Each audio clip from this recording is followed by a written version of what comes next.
Vermittelt Deutschland beim massiven Konflikt zwischen den USA und Russland, wo es nun sogar zur Androhung von Militärschlägen gekommen ist? Oder ist es Teil einer Aufrüstungsspirale? Ich spreche darüber heute mit Dietmar Bartsch, dem Fraktionsvorsitzenden der Linken im Bundestag.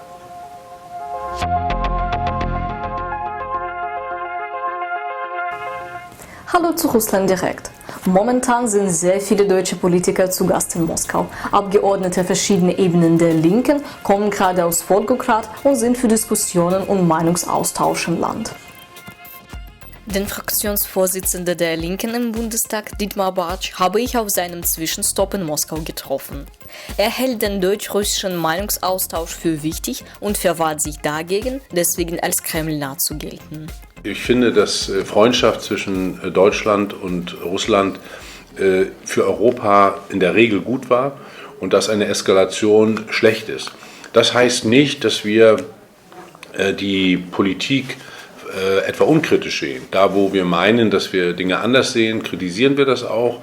Und da, wo wir es unterstützen, unterstützen wir das auch. Also Russland hat ja zum Beispiel bei dem Thema Iran eine ausgesprochen positive und wichtige Rolle gespielt. Und so gibt es andere Dinge.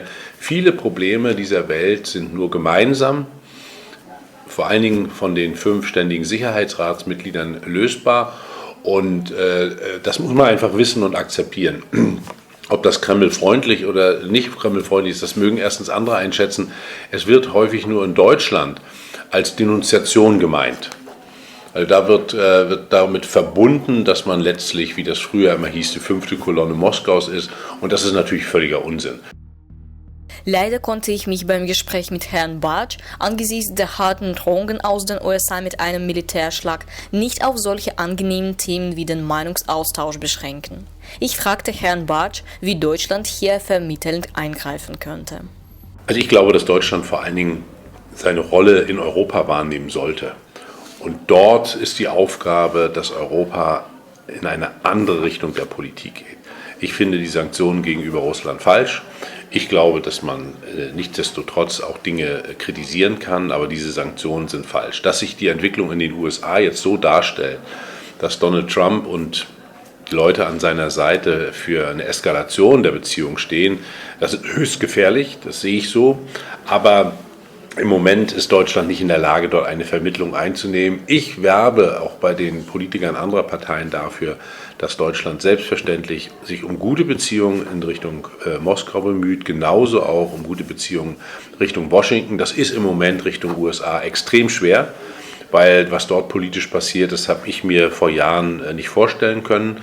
Und man wird abwarten müssen, wie jetzt die Midterms, also die Wahlen in den USA ausgehen, welche Auswirkungen das haben wird, weil ich glaube, nach diesen Wahlen werden wir Auswirkungen in der Politik haben. Entweder es gibt eine Stärkung der Demokraten oder es gibt kann ja auch sein, eine Bestätigung von Trump, wovon ich nicht ausgehe, aber das wird die Politik nochmal verändern.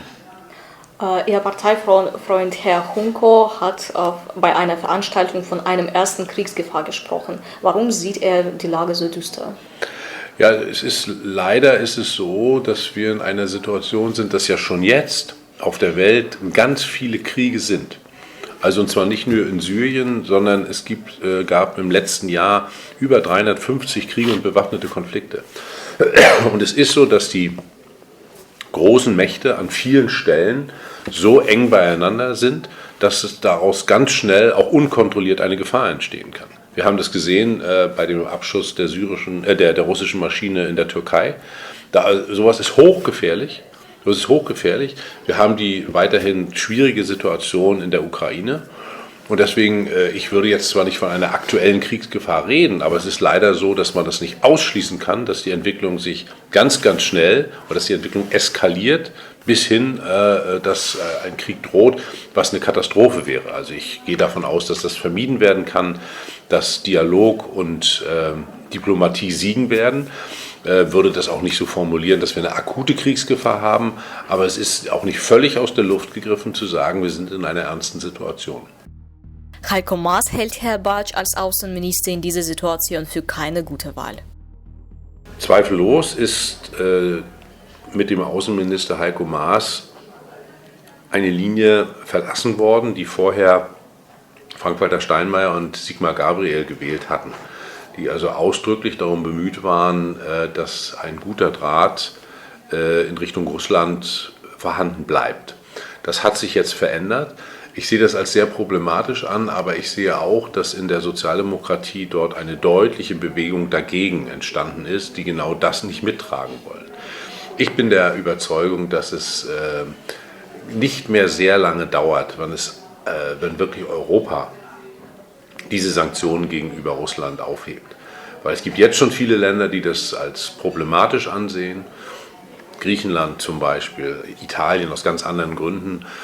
Und deswegen, man muss ja nach den Jahren mal fragen, was hat das denn gebracht? Hat das etwa eine Annäherung gebracht? Oder ist etwa irgendetwas im Sinne passiert? Natürlich nicht.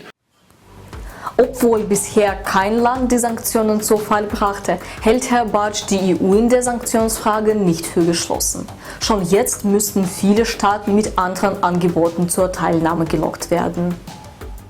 Bezogen auf die politischen Parteien in Deutschland kehrt Herr Bartsch im Gespräch noch einmal auf die SPD zurück.